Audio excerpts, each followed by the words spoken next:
Yeah. So he mentioned the carnivore stuff. So me and John are like completely different. And so that's kind of like why we like talking, and like the concept of the podcast is get kind of two perspectives. But he's doing carnivore month right now, and I'm more plant-based.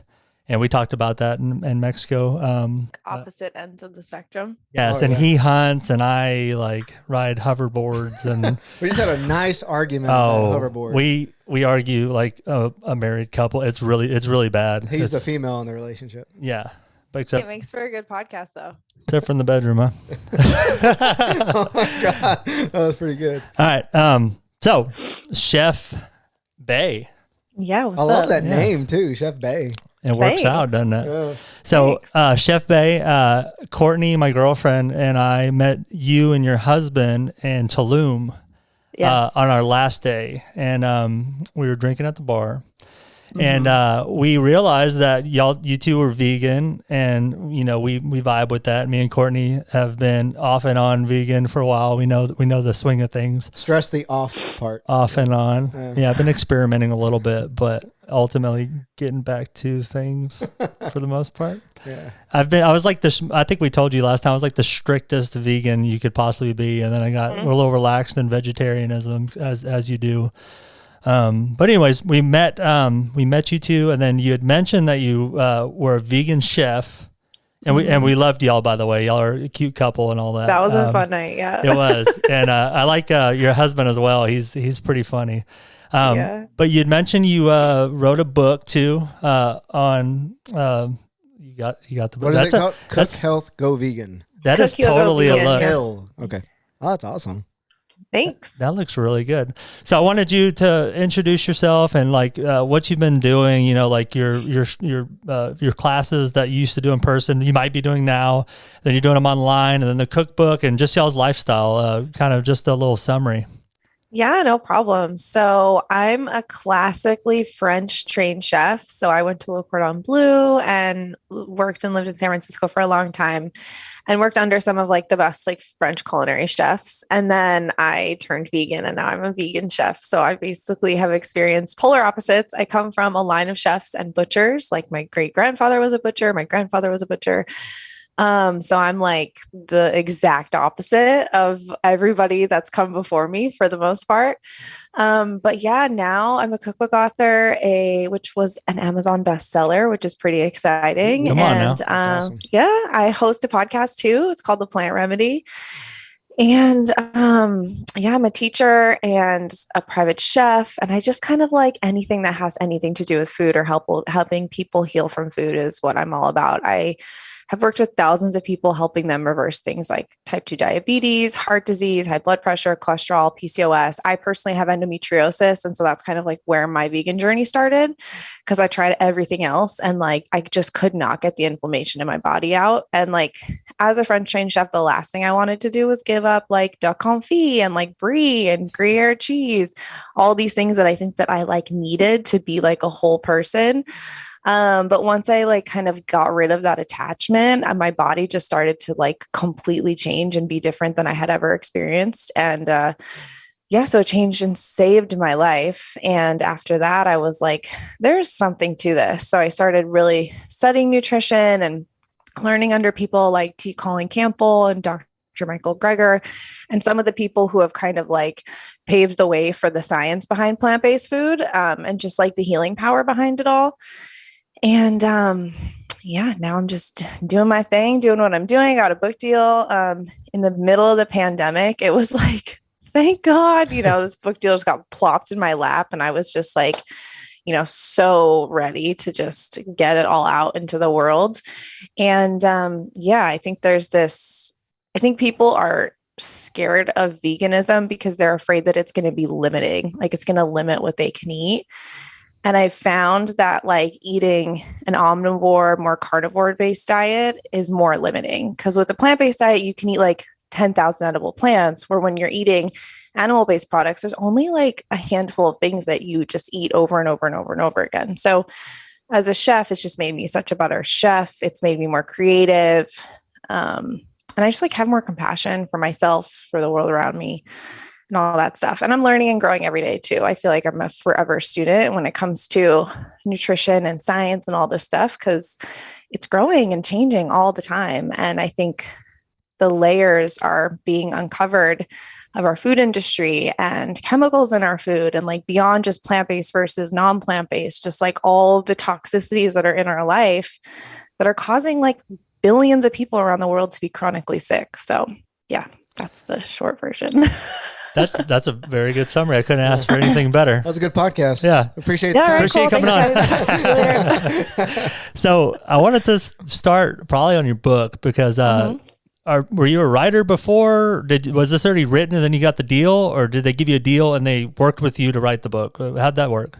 Yeah. So, I mean, it's so funny because I was a horrible student in school, and the only class that I ever did good at was English, because it was just like, it flowed for me. I was like good at writing. It was easy. I'm telling you, I had a 1.7 GPA graduating high school. Dang. It was not my thing. I was like, I'm not going to follow what everyone else is doing, which is why I think veganism works for me too. But yeah, I used to work and cook on retreats for New York Times bestselling authors. And so they'd like get together on these retreats and talk about their next, best-selling book and like kind of write them together. So I got a lot of inspiration from just being around these highly successful authors. And it just like got implanted in me really early that I like really wanted to eventually one day write a book. But at the time that was way before I was plant-based, and I was going through such an aggressive like healing journey, and I just felt like shit all the time. I was like, I don't know how I'm going to like pay my bills and write a book, because I can barely function to work and do the things I need to do. But it was just like manifested, like it was there. I was like, I'm going to write a book and it's going to be amazing, but I just don't know what it's going to look like, what it's going to be about. Like I had no idea I was going to be vegan at the time. And once I went plant-based, it was a hard journey to like switch over though, because all of my clients were not vegan. None of my family was vegan. None of my friends were vegan. And one day my last endometriosis surgery was so awful that I was just like, I have to change. Like, I don't give a shit about societal norms. Like, I need to change my life to save my life. Yeah. And me going vegan was like the best thing for my business. And then it was like 2 years later, not that long, a publishing company was like, hey, we found you on a hashtag. We're obsessed with what you're doing. A hashtag, literally. Like I just happened to hashtag the right picture on the right day. You just like never know, all those little things you're doing all the time on social media that you think mean nothing, like people are watching. Oh, hey. This podcast episode is brought to you by BCN Supplements. BCN Supplements is a Texas-based company that produces and manufactures everything right here in the great United States of America. The good thing is BCN caters to every single person on the fitness spectrum, whether you're a seasoned hybrid athlete, kind of like myself, or you're a newbie just now starting to pay attention to your health, kind of like Mike.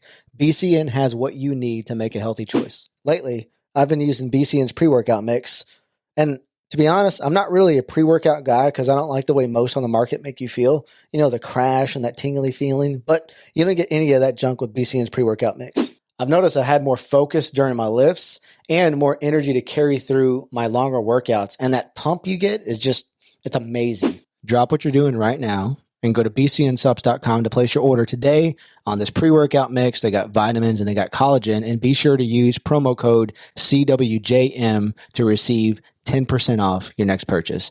BCN Supplements, helping build a better you from the inside out. Was it a new post or was it like an old post? It was like a post about spring rolls. It was like a beautiful picture. But was it like a recent post that they reached out to you on, or was it something like a week ago that you posted or something? It was like 2 weeks ago I had posted it. It was clear that they had like seen it and then talked to their team and then reached out to me. That's so, and they reached out and they were like, we love your story. We love what you're doing. And they offered me a book deal. And of course because when you go to traditionally write a book deal, you need to have like the first couple chapters written, and you need to have a proposal, and then you need to have a literary agent who can I knew all these steps from working on the retreats in the past. And I just had no energy to do any of that. And then this got plopped in my lap and I was like, great. And I don't want anyone listening to think that that's normal, because it's not normal. Usually it's a grind to get a book deal. So I feel very blessed and very lucky. And I really feel like my manifestation powers were really just really fully kicking in there. And yeah, they offered the book deal after some intense negotiations, and they like accepted my terms. We accepted it, and they gave me 3 months to write the book from start to finish. I didn't even have the title, the concept, anything done, because they just asked me, and I was like, yeah, let's do it. So yeah, we basically grinded, me and my husband, and we took like every single photo in this book. We did like all the photos we did. We weren't professional food photographers, but now we are. We just like, learned. We did everything in our house mid lockdown. It was like the hottest summer ever. We don't have air conditioning. We were like sweating, yelling at each other. My brother was living with us at the time. Like they were doing construction on our house. It was a shit show. Us writing our book was not this like glamorous, like cooking over like the water on a lake and like writing the book. It was like a pure chaos for 3 to 4 months, but you've got it done. You mentioned a couple of times something that you were a disease that you had. What can you pronounce? Endometriosis. What is that, and how do you know that you were diagnosed with that? I guess. Yeah, so 1 in 10 women deal with endometriosis, and that is women that are diagnosed. So much of endometriosis gets undiagnosed, and it's basically a disease that starts in your reproductive system. And it's like tissue that is similar to the endometrial layer that's on the inside of your uterus, goes outside of your uterus. So it causes cysts, it causes fibroids, it causes like cysts to rupture, incredible pain. They found endometrial cells like on people's spinal cords, on their lungs.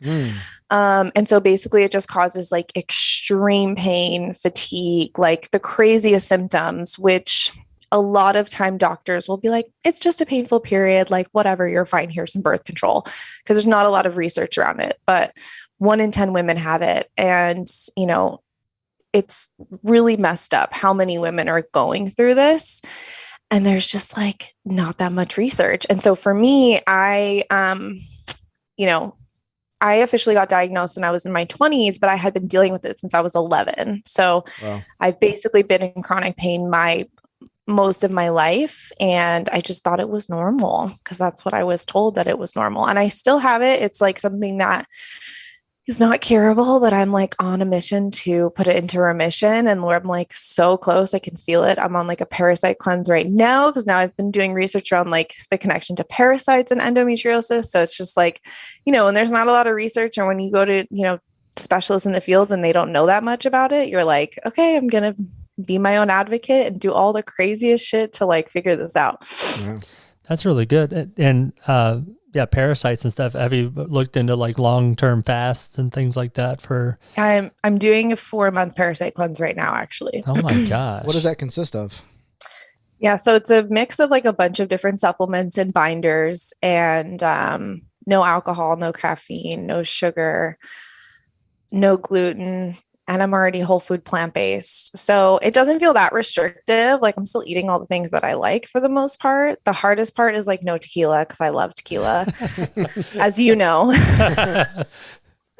But yeah, no. And it's just the supplements. But yeah, I've definitely been releasing, I guess I'll say in the most proper way, parasites.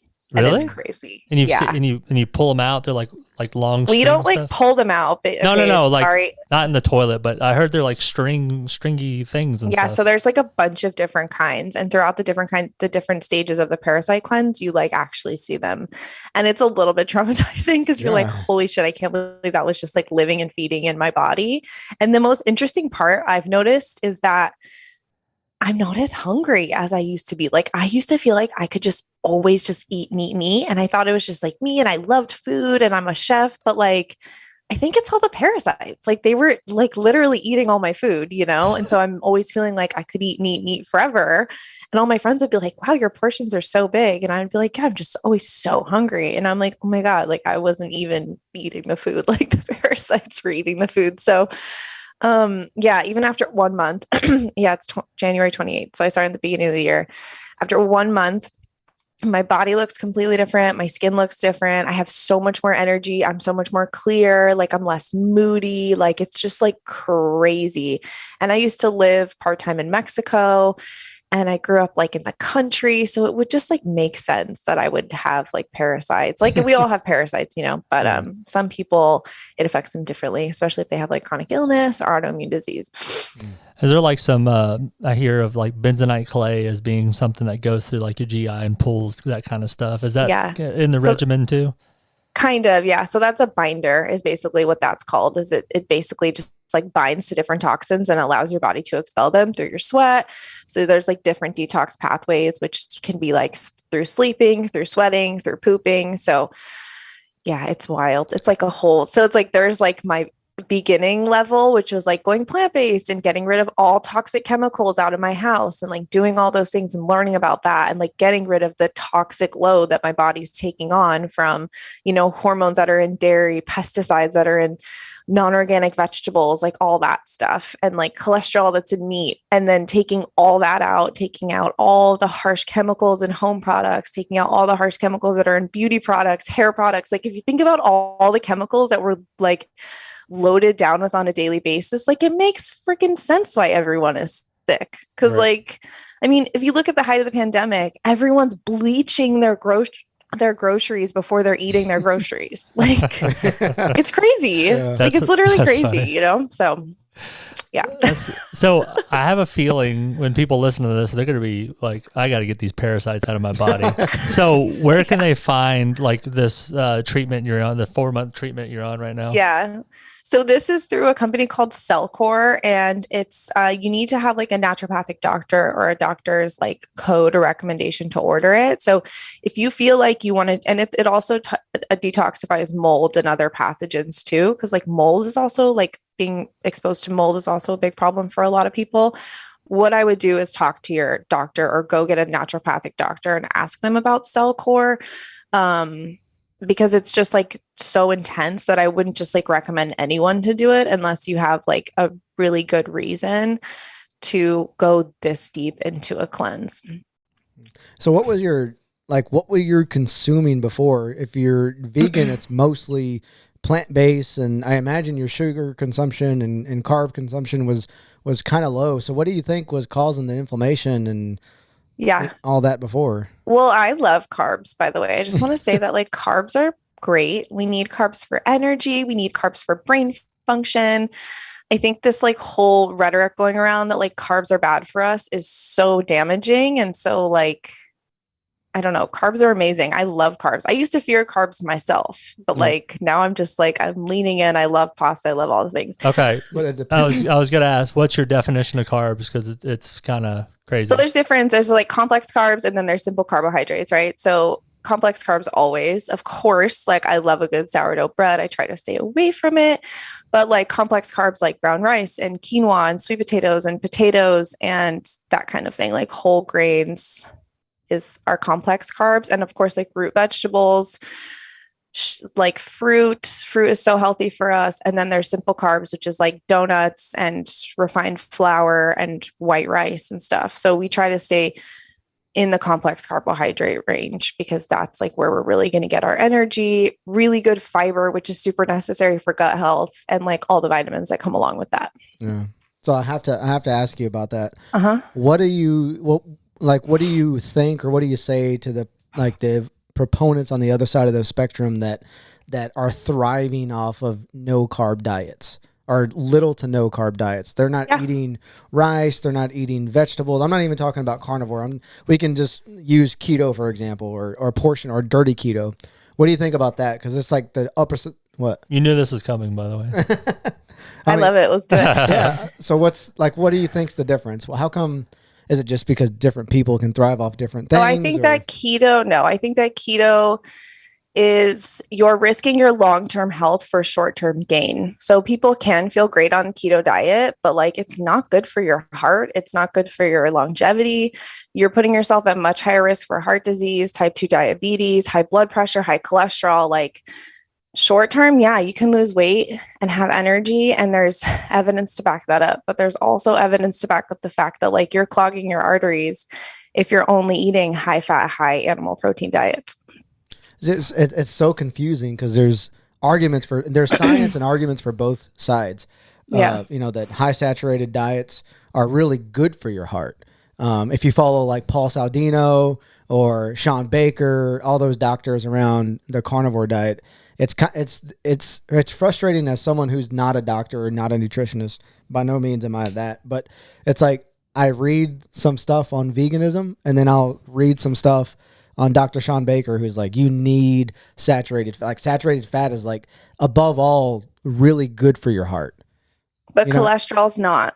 Right. And if you look at saturated fat from animal sources and the amount of cholesterol that also goes with that, that's super damaging to your longevity. And for me, it's all about longevity. I would rather lose weight slower and live longer and be healthier long term than lose weight quickly and then 10 years from now have clogged arteries or have high blood pressure or any of the things that are get type 2 diabetes, any of the things that come along with that, like I just think you have to look at, and something that, and of course, like I interview like all of the top like plant-based doctors on my podcast. So I hear it from, and I ask them about keto all the time too. So, what was I going to say? A lot of times I'll hear like people love excuses to keep eating the things that are not good for them, know? So, and of course keto's popular because it's just like Atkins with a different wrapping paper on it. And, absolutely.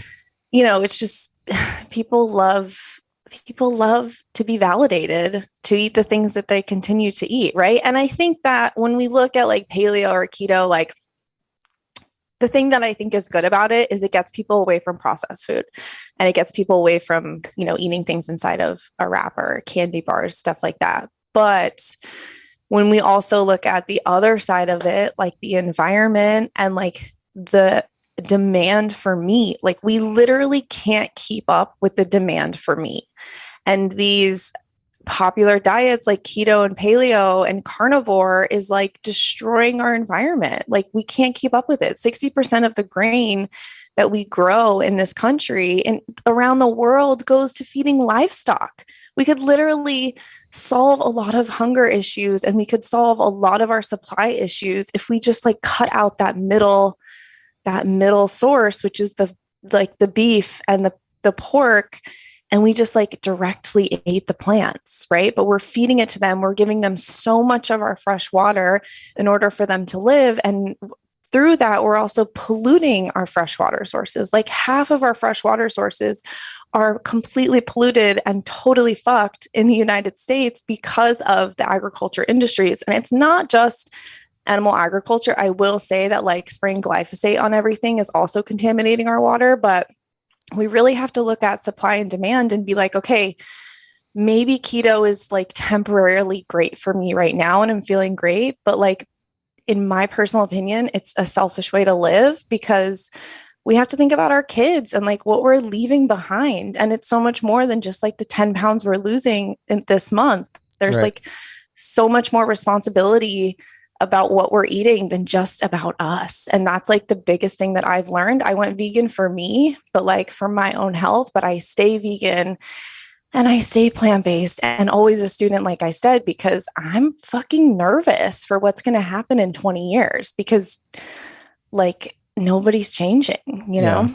Yeah. The factory farming is outrageous. I think we can all agree that that's, we're fucked because there's too many people in the world too. Like we have to feed all these people, but it's almost like we have to meet in the middle somehow, I think, because I don't think if we get rid of farming, or I think we absolutely should get rid of factory farming, but we can't, if you get rid of farming and cows, you can't just plow a bunch of fields and plant some wheat to feed everybody too. Like, cause then you're going to be destroying a bunch of agriculture, a bunch of land to plant plants, and you're going to use plants to feed all these people. And I don't think that's sustainable either though.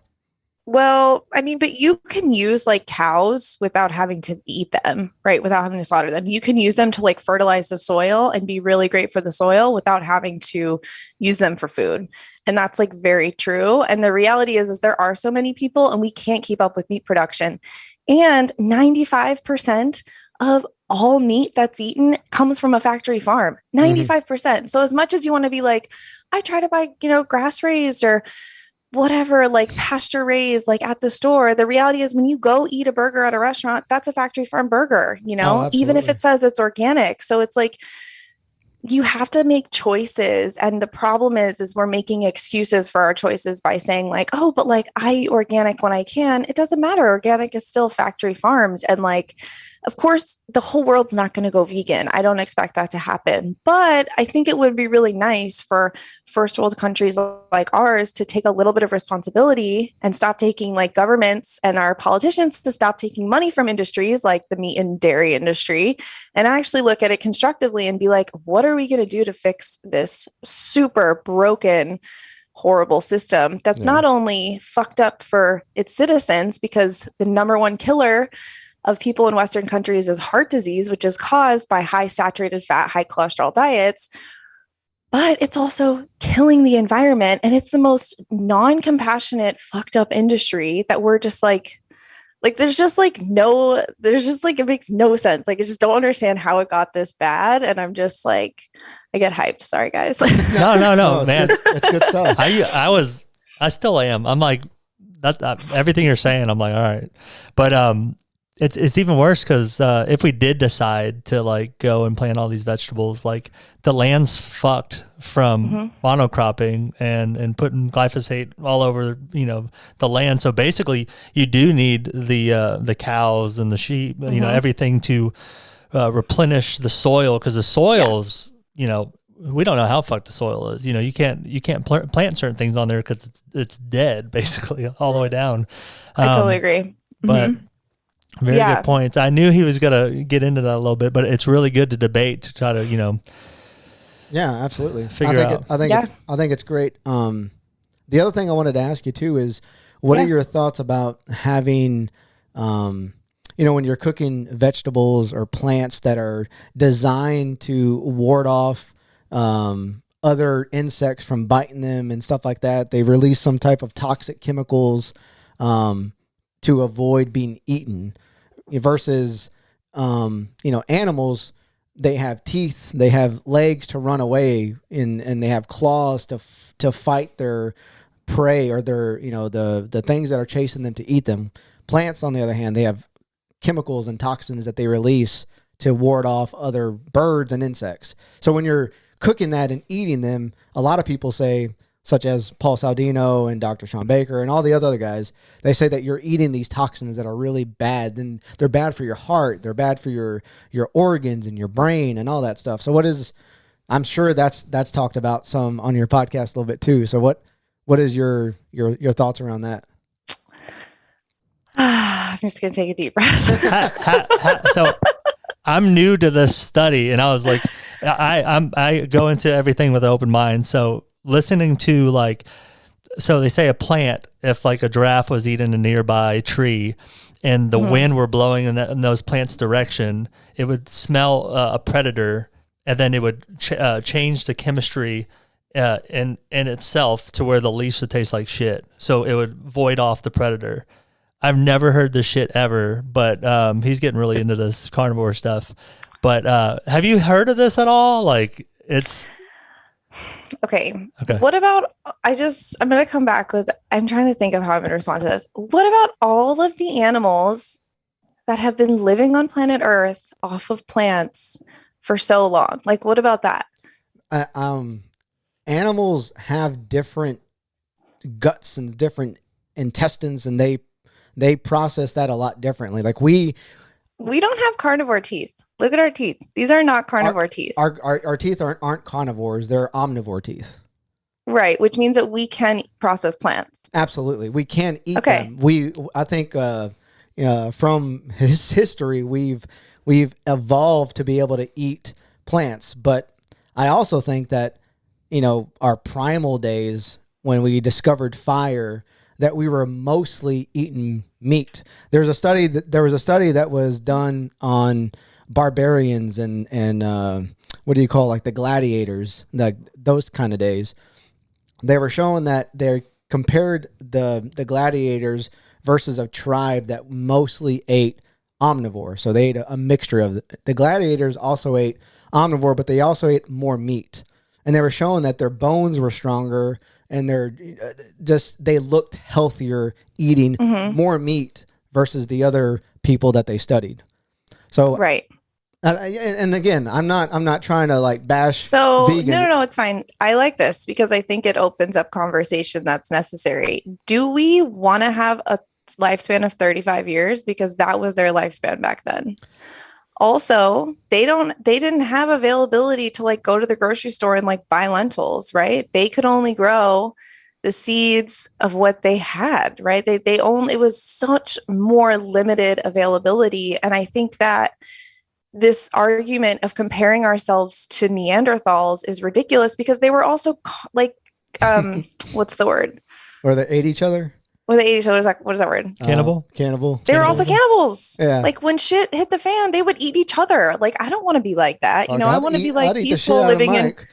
You couldn't catch me, fat I want to live in like a utopia of compassion personally. And I think that when we have availability to literally anything that we want, especially in a first world country, why would we not choose that? Like when we know that the science is there to live a healthy life, to live a happy life, to protect our environment, and to live with compassion towards like other beings that are not just humans and other humans, because so many people are suffering from the standard American diet. Like, why would we not choose that? Like, I think that this argument of trying to be like Neanderthals, like, I would never want to live like them. I would never want to go hunt my own meat and like live in a carcass when it's cold outside and like live to be 35 and get like murdered by a different tribe. Like, well, I like my life. Like, I like being healthy and like having availability to like heal my body and cook all this amazing different kinds of food. Like, I don't want to go back to that. So I feel like we've progressed so much since then. And this argument, like digressing back to that, is like, it just feels irrelevant because it's just not who we are anymore. It's not human beings anymore. We have such a different way of like transporting food and a different way of cooking and a different understanding of each other. And like, you know, and of course, the inner vegan in me is also like, what about animals? Like, what about them? Like, what about the fact that they experience pain and like go through such, like, pigs are killed in gas chambers. Like, that is crazy. And people are obsessed with bacon, but it's like that bacon that got to your plate literally was from a cute ass little piglet that you have in your children's books, right? That you love. And then you put this piglet into a gas chamber and like horrifically kill this pig so that you can have bacon on your sandwich. Like, it just makes no sense to me, just for the argument that like, well, we used to eat meat when we were Neanderthals and like, that's, you know, how it's supposed to be. Like, I just... Oh, no, man. So I think, so you mentioned the 35, and I've read that the reason that they lived not as long as us is because they were getting chased by fucking animals and they were killing each other. But as far as like health issues, they virtually didn't have a whole lot of like inflammation and heart disease and things like that. They didn't have ailments, but like I said, most of the time, those people were omnivores. They were eating whatever they could get, a mixture of plant-based diets. If it was a fruit season and there was melons growing, they would eat that stuff too. No, I think it's a good conversation to have. And the factory farming, that I can't say it enough. That's disgusting. But what are your thoughts about people who go and hunt their own food? Because that's a big difference, right? Like going to a gas chamber versus me going and making an ethical shot on the same pig, a wild pig, and me cleaning it. And to me, that's sustainable versus, you know, a factory farm pig that's genetically modified to be bigger and to have more fat on it. What are your thoughts around hunting? I have so many different thoughts on hunting, actually. Like, I'm not as like crazy, like vegan passionate about it as I am about all the other things. But I would say like, okay, so my husband and I went to Hawaii, like this was right before we went vegan. I think it was literally like 2 weeks before we decided we were going to be like hardcore, because we were already pretty much plant-based, but you know, dabbling in fish and stuff. And we went horseback riding, and this guy was like, this story is so ridiculous, but this guy was like, you know, we were in his van and we were driving down this like crazy cliff to go horseback riding. We were like, what is going on right now? Like, how did we get signed up for this? And we're like in the back of this van and this guy's like, yeah, like I live down here in this valley with my 9 children and I go out there and I hunt these wild boar and these fuckers are mean. And he was just like talking about like these boar and how he would like tackle them with his like 3 sons and like they would just the whole thing was just like so ridiculous. And Steve and I are sitting there like these like baby vegans, you know, like have just watched all these documentaries and have done like all this research and are ready to like not eat meat. And Steve's like nudging me, like, don't tell him that you're vegan. Don't tell him that you're vegan, you know? So like, I don't know, like the guy hunts like a wild boar every 2 months and like keeps it underground and like it feeds his 9 kids. Like, I don't know. What am I going to argue for that? But I think like for me personally, like I don't, especially when we have availability for so many other things, I don't think that it's our place to like take the life of something else when we don't need to, right? Like we don't need to take that life. That deer would much rather be like frolicking through the forest with its family than dead on your kitchen table. So that's how I think of it. I think like it's not our place to decide whether or not an animal should live or die when it's not life or death, right? Right. However, if you want to go kill your own meat and like you're ethically fine with that and you can sleep with yourself at night, then like you do you. Like there's nothing I'm going to say that's going to stop you from doing that. But I have just become so like I'm so much of an empath and I feel like I can really like I would you know, I would get into heavy debates when I first went vegan with hunters and with different people. And I would literally like lay on my floor of my bedroom and just cry for hours because I would also think about the fact that like I used to butcher like a whole dead lamb when I was, you know, first in my culinary school. And I would just think about like how much I was contributing to another being's suffering when I always thought of myself as being like a peaceful person. But like what I did for work was not peaceful. It was actually like very violent. To butcher a whole animal is like a violent thing to do. So, and I know that people do it with respect and in ceremony and whatever, but I don't know. It just feels like I would rather the deer like be living with its family and like die naturally and whatever. And people, of course, have the argument of like, oh, there's overpopulation and blah, blah, blah. But like, what is die naturally? Huh? And your definition of die naturally for a deer, what is that definition? Like from a mountain lion, like, okay, you look at a difference from a mountain lion and a human being. A mountain lion's only source of food would be that, right? A human being can go to the grocery store and buy like thousands of things to make food. So it's like I said, it's not life or death. It's not just survival. Like we are way past that point. And so I think that we have evolved in so many other ways. Like, why can't we evolve past this idea that we need to like kill something in order to feel satisfied for food? Yeah. That's fun. Your arguments are all the things that I throw at them. I'm like, we're in a world of abundance and we can eat whatever we want. But like, I try to put myself in his shoes too. Like, I'm like, I don't know if I was starving and there was no availability for food anywhere. I don't know if my brain would switch on and be like, I need to kill this animal. Dude, absolutely. What you would turn into a primal person. I just don't know. You don't know because there's an abundance of food. That's why I told him, I was like, I want to go out, you know, and then get completely starved and then, you know, see what I do, you know, in a controlled environment somewhat. Someone's going to come grab me if I fucking die or something. But we talk about like, I want to know where my brain would go, you know? We talk about like it probably would. I mean, people would eat each other. So like, I'm sure it wouldn't go into like a primal if you were starving, you know, I'm sure. And like, you know, I think about that too. Like if there was nothing else and I was starving, like, yeah, I'd probably eat seafood. Like, I think that, you know, of course, but we love when we're in these debates to talk about these extravagant, probably never going to happen scenarios that have nothing to do with like our day-to-day life and like what's actually going on, you know? And I don't know. I just think that we as people, we have more power than we think. We vote with our dollars every single day. Every single time you buy food, every single time you make food, every single time you contribute to a certain industry, you're paying for that to continue. And I think that, you know, everyone says like, oh, it's just me. Like, it doesn't matter. But everyone thinks that. And if everyone thought that their dollars mattered, we'd actually be able to make change and like pressure corporations into changing what they're doing.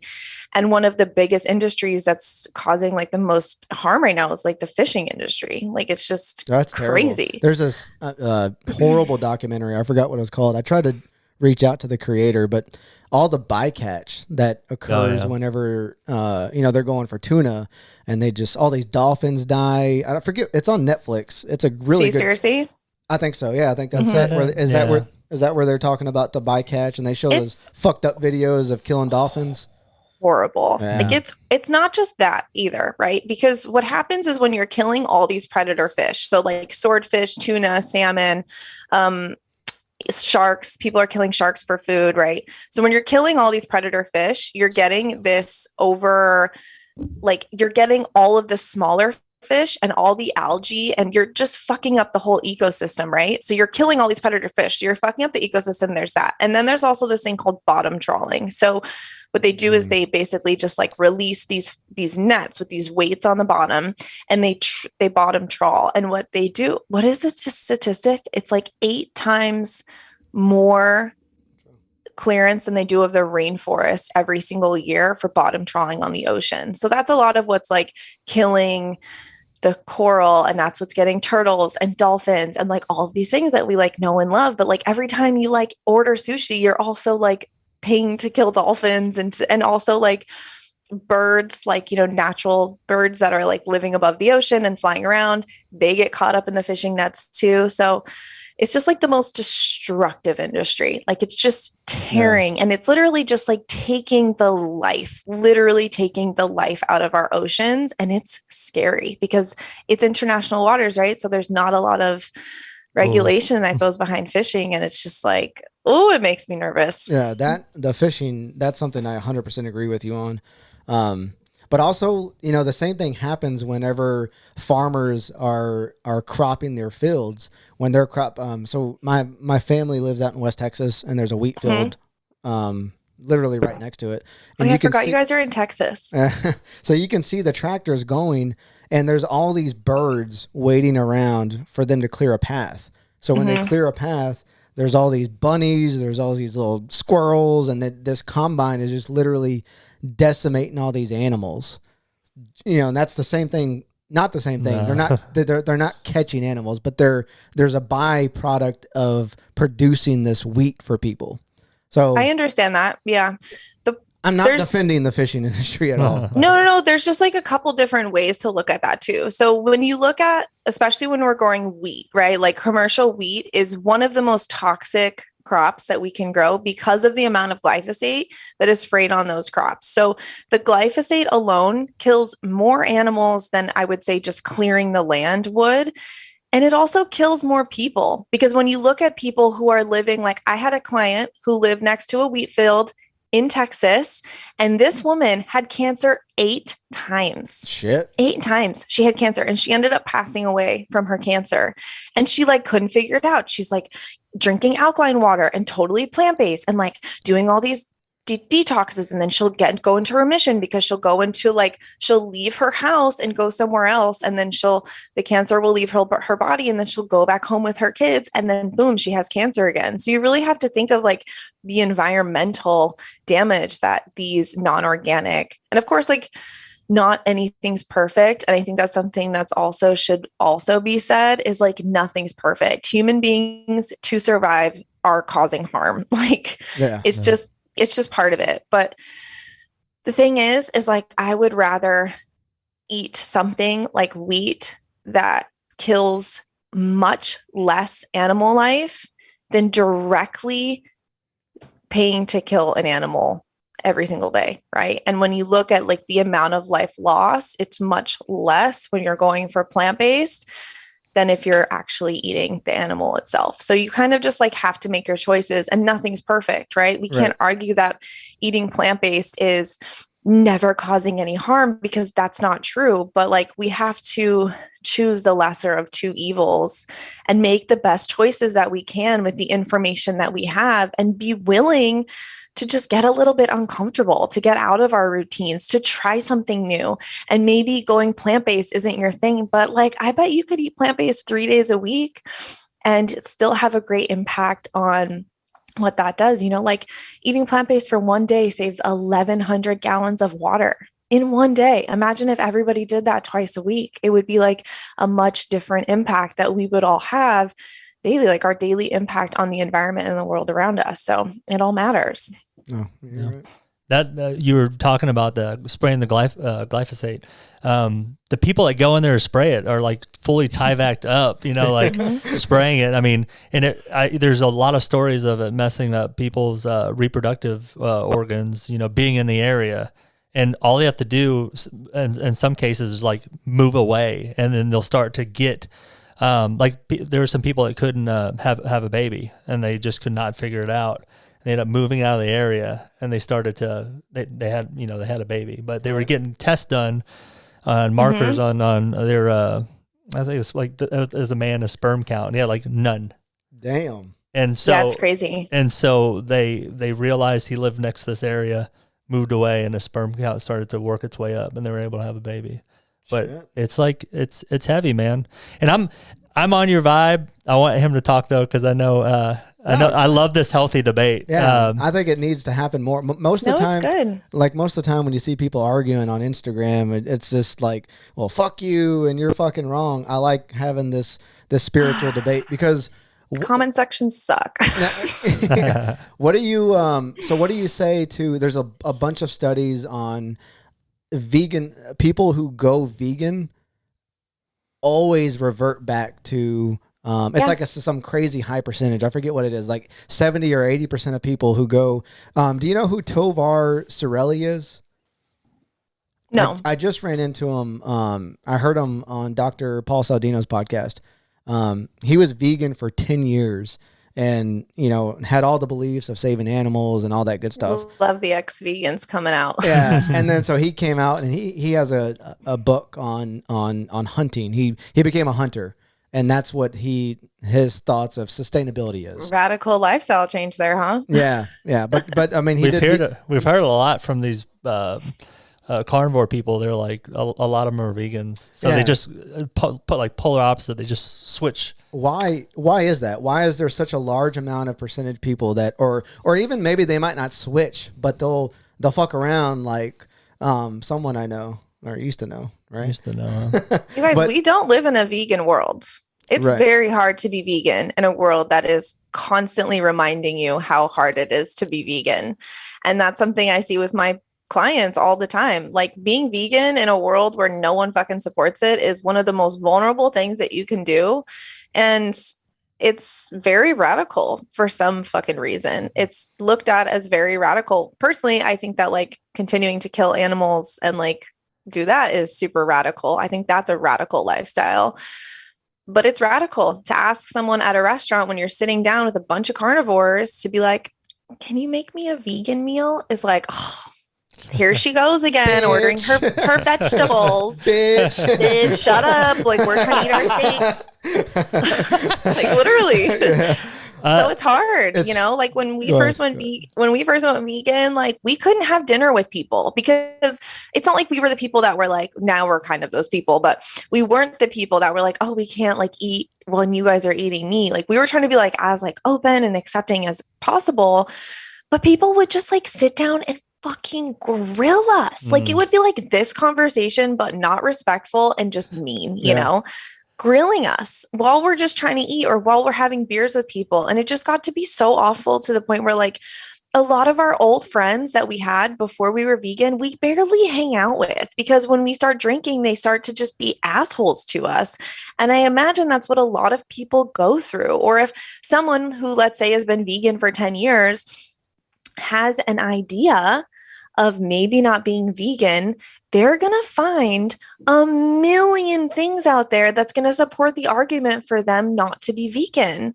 Because you also have to think of all the money that's in meat and dairy. Like there's so much fucking money behind that. There's like, if you think of the food pyramid, everything we've ever been taught about nutrition in school has been funded by the fucking meat and dairy industry. Like it's ingrained in our deep deep subconscious.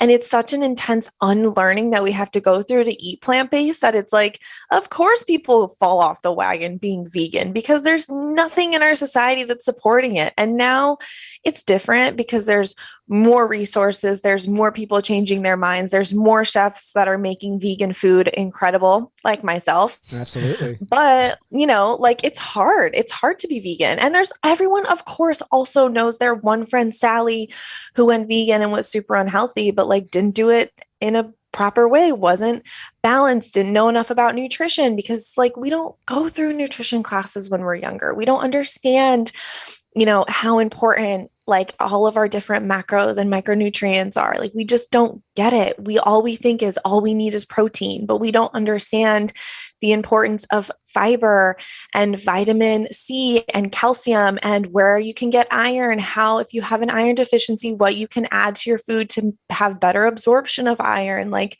nobody knows this. Everyone just thinks that you get protein from animals and you can only get iron from red meat. And that's what people think. And it's like not true, Yeah. So it's a deep unlearning. And of course, there's always going to be people that tried vegan and it didn't work for them, or they found a different way or got convinced by somebody else. But I don't know, man.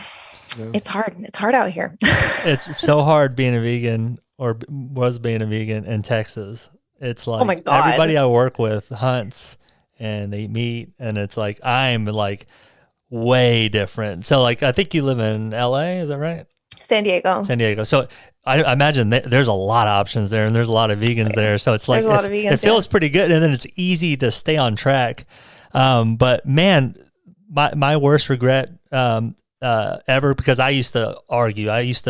What you're saying is the things I used to say, and then it used to, it got to be too much. Like I'd have to defend myself all the time, and I stopped wanting to say I was vegan. I'd eat vegan, but I didn't want to say it because every time I'd eat, I'm the topic of discussion. It's like, the protein questions, all this crap, and it just. Can you eat fish? Yeah, and then. Sure. Why can't you eat fish? Yeah, and it's like. What's wrong with you? And it's like we can't talk about anything else, and you lose friends. You lose friends over food, because I think I told y'all before I did fruit for a while, and that I lost for like we never ate before together, but then. We just weren't friends because we didn't eat like the same stuff. Although we could sit down and we could eat what we like together, but it just that doesn't seem to work. But well, and then everyone wonders why there's angry vegans. You know what I mean? Like, of course they're angry because they can't. Like, there's multiple reasons. Like, they're angry about the systems and why no one sees it the way that they do, and they're also like they just like can't exist in society without constant just like bullying from people. I have to say that like I don't know a group of people more angry at meat eaters than vegan, or just the opposite people. Yeah. It's frustrating, man. It is frustrating out here. It's the same thing though. But no, like I see the other way too. No, I don't know. Like if a famous person posts a picture of them killing an animal, I don't like. There a bunch of people. Oh, you're an animal fucking killer, blah blah blah. But if it's the other way, person posting a meal of a plant-based meal, I don't know anyone that's gonna. Oh my God, you should come to my TikTok comments and check out all the fucking assholes there are talking about my vegan food. That's fucking crazy to me. People are mean. Mike got. Do you read them all? Yeah, don't read them. Yeah, unfortunately. Don't read Oh my God. The dairy industry got a hold of one of my anti-dairy videos, and it was a rough couple weeks. Holy shit. That probably helped you out more though, huh? Yeah, it definitely boosted, but like it was a rough couple weeks. People would be like, wow, she's so stupid. I'm surprised she remembers to breathe. Like people are so mean, like crazy. Yeah. Mike got me on. I did vegan for 13 days. And mind you, I hunt. I wear cowboy jeans, all that cowboy shit in Texas, right? 100% Texas. And people thought I was fucking insane. Like, what's wrong with you? I would go to work and the people around I work with, like, so I can sympathize with y'all, and that people want to ask you weird questions. Like, well, you need to go to the doctor. Boy, you need to go get a burger when you go home. Like, it's so new and different that people. Yeah, like you need a burger. Like, actually, I don't. That's the last thing I need, actually.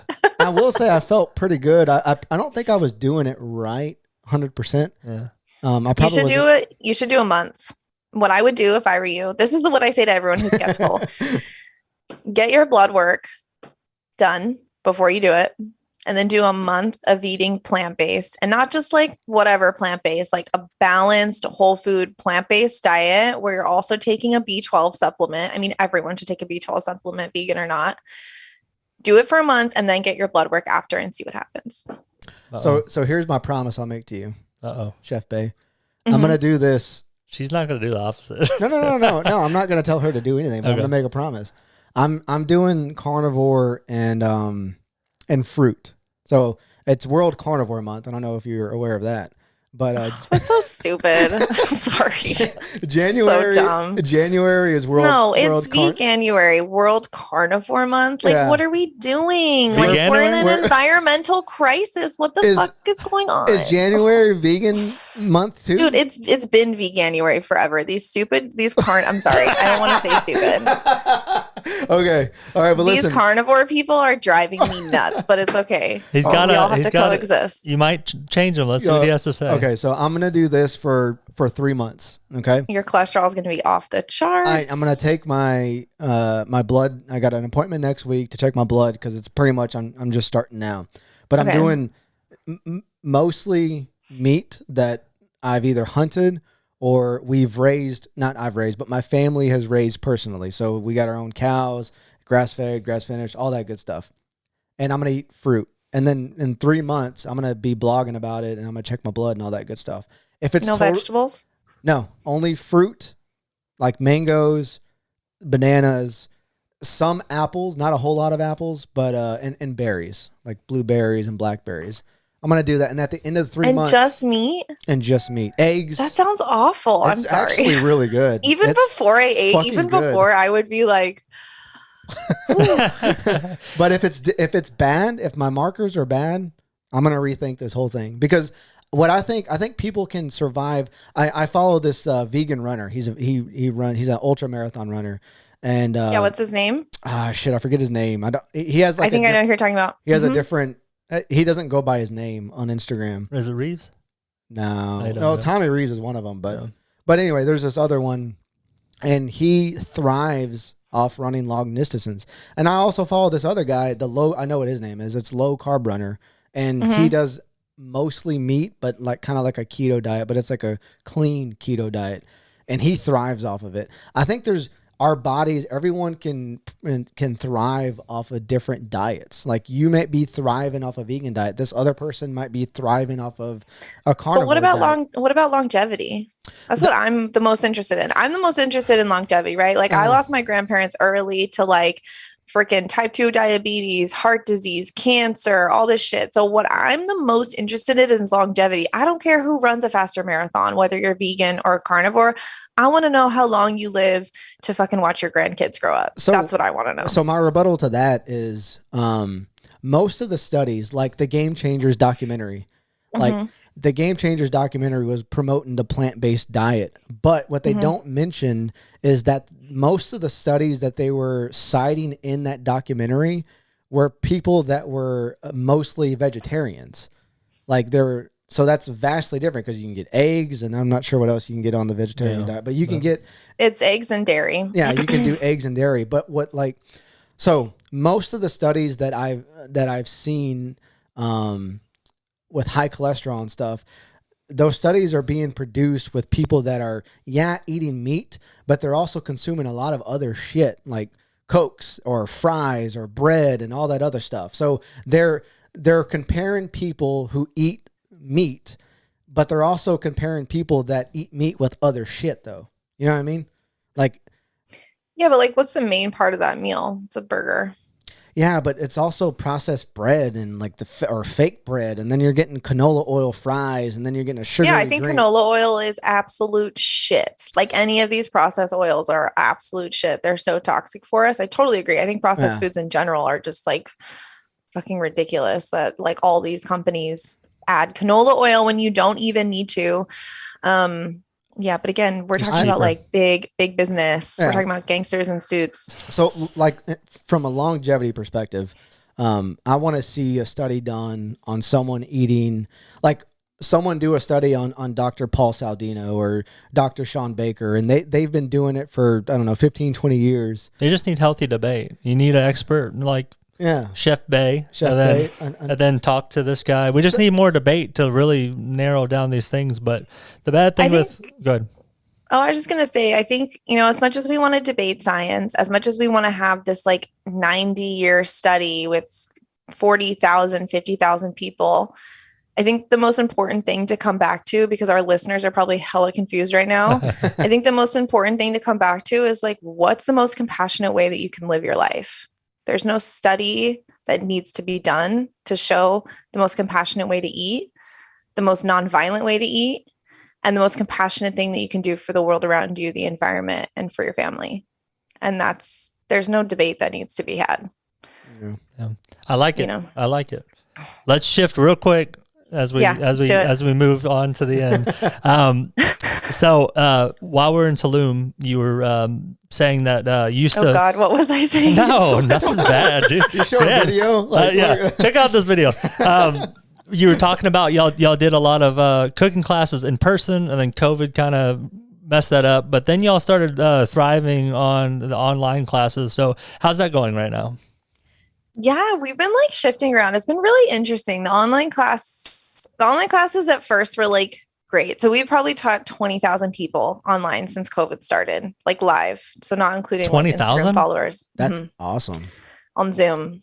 Yeah. Wow. So we've taught for big companies like Vans. We've taught for the YMCA. We've taught for just like huge corporations. Yeah. Nestle. We did a vegan cooking class for Nestle. It was awesome. I was like, this is how we make change. But anyway, so yeah, it was really great at first because everyone was just like really tired of being locked down. People were looking for interesting things to do. But what I've noticed is like a huge drop in attendance the end of last year. I think everyone's kind of Zoom fatigued. Everyone's kind of over it.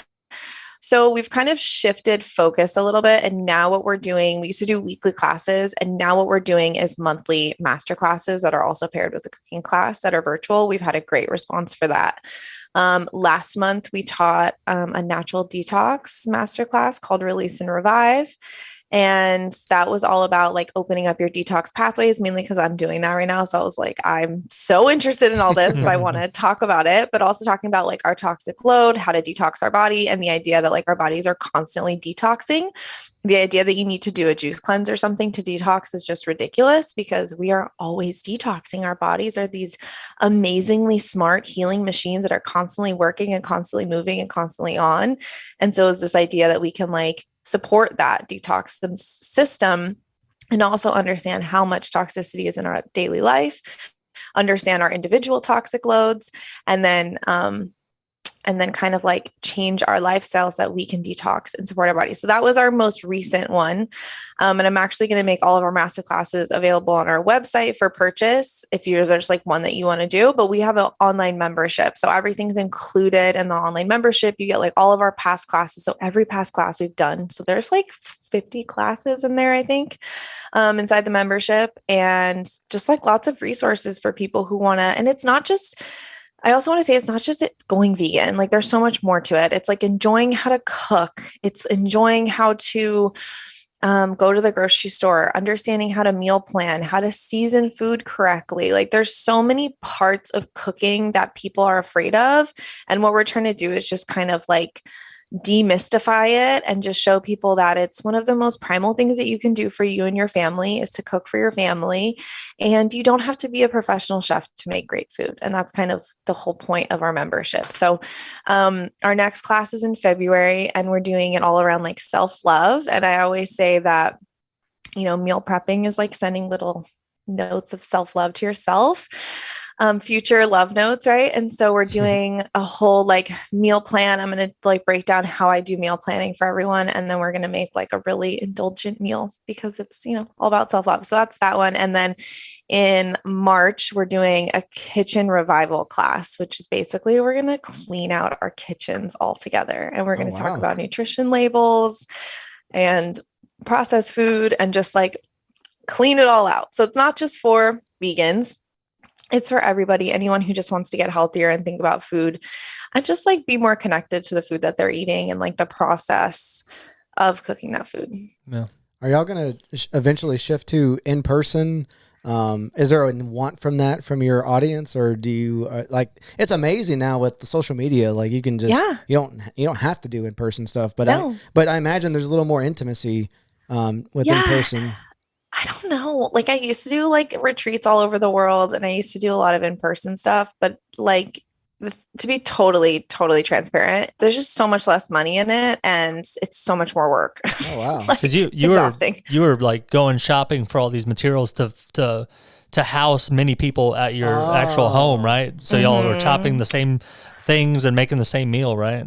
Yeah. And I would do the same thing on retreats too. But then there's like a cleanup, and then there's also a liability issue with that because people get sick from the food, right? So it's like there's so much more that goes into it than just doing virtual. And the other part about that is I have to charge a lot more and I make less, and I don't touch as many people. So it's kind of like this weird, like, but I will say that for our book, we had a book launch party in August. And it got sold out. There was like a 4-hour line for people to sign the books. Wow. And it was literally the best day ever. And it was just like, we had a live band and a vegan food truck. And it was just like such an amazing event. So I'd love to throw like events like that kind of highlight like local vegan vendors or people that are doing cool things for the environment, or like, I don't know, nonprofits. But I don't know about doing like in-person workshops. Like it just... after the book launch was so exhausting, I'm just kind of trying to do the easiest route possible to also like, I also want to help people. So the easiest route possible to help people that also pays the bills, you know? Yeah. It sounds like, Zoom has more reach. I mean, you're not going to get 20,000 people in a room. And if you do, it's going to like cost you facility, the so much materials, stress. like it does sound better that way. So I wanted to ask you, because we were talking about your book. What sets your book apart from, vegan cookbooks were starting to come out. I can't remember, like there was a 3-book line where they just like kind of cuss in it a lot. Oh, it's that the book Thug Kitchen. So I liked those books a lot, and that was like different. But what is your book? How does it set aside from all those vegan books that are out now? Yeah, I mean, I think the thing that sets apart my food over everyone else's is like, I'm a classically professionally French trained chef. So like, I really pay attention to like layers of flavor and like how food is put together, and also like accessibility and availability. And I really want people to feel like incredibly proud of the food that they're cooking, and also feel like it's not breaking the bank and there's not a million steps to make it happen, but it's also something that's like gourmet and kind of bossy, and you feel like really good about yourself when you make it. And I think that's what sets my book apart, is just like the attention to detail on flavor and texture and colors, and like making sure that you're getting all the nutrients you need and all the protein that you need. But also having all that flavor, because it's so important. I mean, I have so many cookbooks, and like I've cooked through some of them, and they're not all that great. Maybe I'll have like 5 recipes out of a cookbook that I like, but this cookbook, and I've heard this from people all over the world who have been cooking out of it, that like they don't find a recipe that they don't like, because it's just, and these are recipes that I've been literally making forever too. So like I have a butter recipe in here that's like to die for. Like all my dairy lovers, if you're skeptical, go get the cookbook and make the butter and then talk to me. Like I have dulce de leche popsicles right here. Uh-oh. That looks delicious. That are like those are good to pictures. Die for. Thank Those you. Are really good pictures. That looks like a professional cookbook. Yeah. Oh, thanks. It is. And then this is the ultimate breakfast sandwich, which has like vegan bacon and eggs made out of mung beans and all the things. So it's bomb. Yeah, Dude, it's really good. You made it look good, and then you took a good picture. Yeah, I know. Well, that was like part of it. It was a hectic time. Or like my chili chiles. Oh, favorite. There's mushroom carnitas on this one. It's chili chiles. That looks delicious. Chili chiles. Yeah, all the Mexican food. I have a whole chapter on vegan Mexican food. Does it bother you? Flautas. Flautas are the bomb too. That looks pretty too. Say it again. Flautas. Flautas. Man, she sounds Mexican. Yeah. Flautas. Well, I used to live in Mexico part-time. So. Does it bother you all the fake vegan meat food coming out that you can get? That doesn't bother you at all? Can you hear me? I think it's a great, like I said before, being vegan in a non-vegan world is really hard. So I think fake vegan meat and sausages and whatever is coming out, I think it's giving people options to eat something that they're comfortable with, something that they feel safe eating. That's not like eating a big old bowl of lentils if they've never had lentils before. So I think it's meeting people halfway and allowing there to be like a different option than just like rabbit food and a steak. You know what I mean? Like we're combining the worlds. That kind of gets them a little bit closer. Like they don't have to make such a dramatic change to go to veganism. Do you see it kind of like a transition food for people to like get into it closer? Yeah. Or it's like, you know, if I'm at a restaurant, there's nothing to eat but a Beyond Burger, like, yeah, I'm going to get the Beyond Burger, whatever. Like it's being able to be fluid and having options like this allow restaurants that like don't really know how to cook vegan to have options.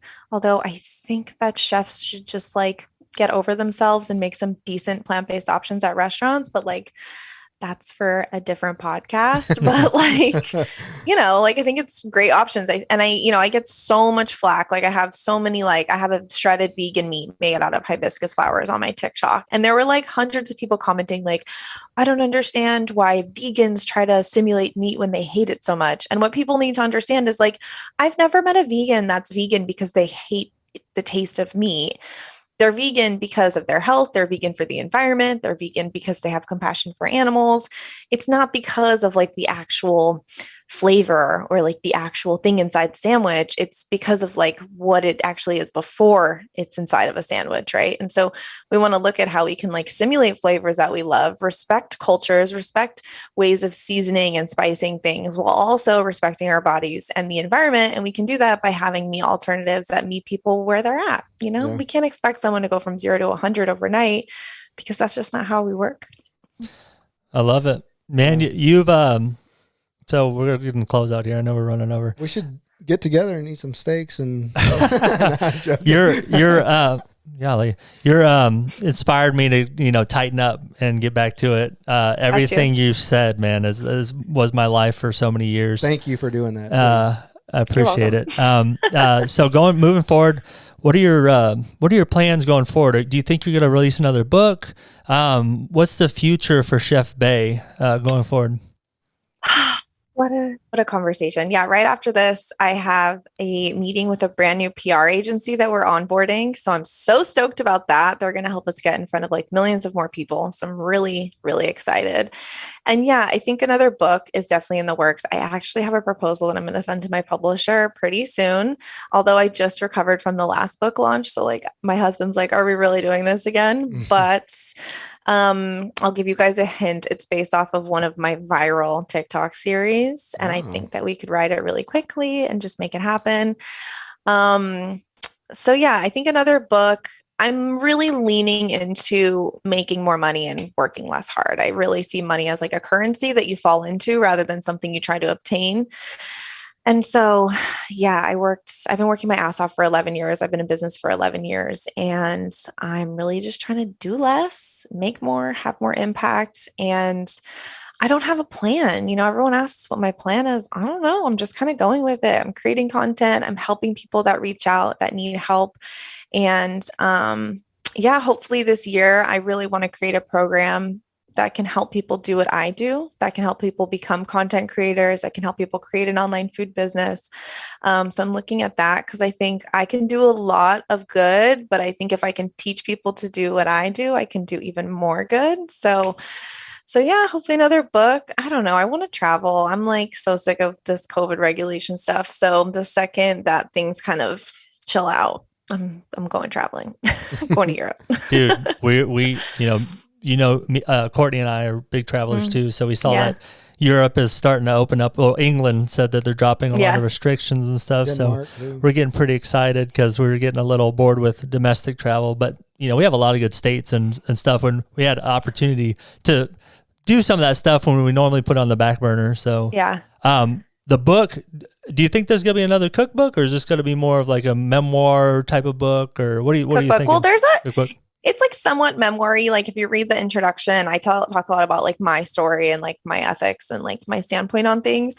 My next book will probably be it's going to be a cookbook. I love food photography. I love making recipes and I love the connection that people feel to me through making their recipes as well. So yeah, it's definitely going to be a cookbook, and I can't wait. I actually am excited about it. I got this idea 2 days ago, and I think I'm going to send the proposal tomorrow. I move quick. I'm like one of those people that like, I couldn't have a 2-year book deal because I would get tired of the concept before it would even release. Yeah. I'm sure they love that you work quick too, because they want to get it out. I'm like, let's go. Yeah. I was like that in school too. Like I would study for a test on the way to school. That was it. There was no like, I couldn't drag it out for too long. Awesome. So yeah, that's it. But for now, Cook, Heal, Go Vegan. It's available everywhere books are sold in Canada, United States, the UK, and Australia. Jeez. Awesome. And how can they get involved in your classes on Zoom? Yeah, so just go to my website, www.chefbai.kitchen, and click on the membership. It's called Cook, Vibe, Heal, or just reach out to me on Instagram, and you can join our membership and have all the access to all of our past classes and all of our current classes as well. And that's only $48 a month to get all of it. And IG is Chef Bai. At Chef_Bai. TikTok is at Chef_Bai. And we're now on YouTube as well, which is Chef Bai. Everything Chef Bai. Well, too good. We appreciate you coming on. Thanks, loved guys. it. I had fun. If you can stick around, we're going to take a picture.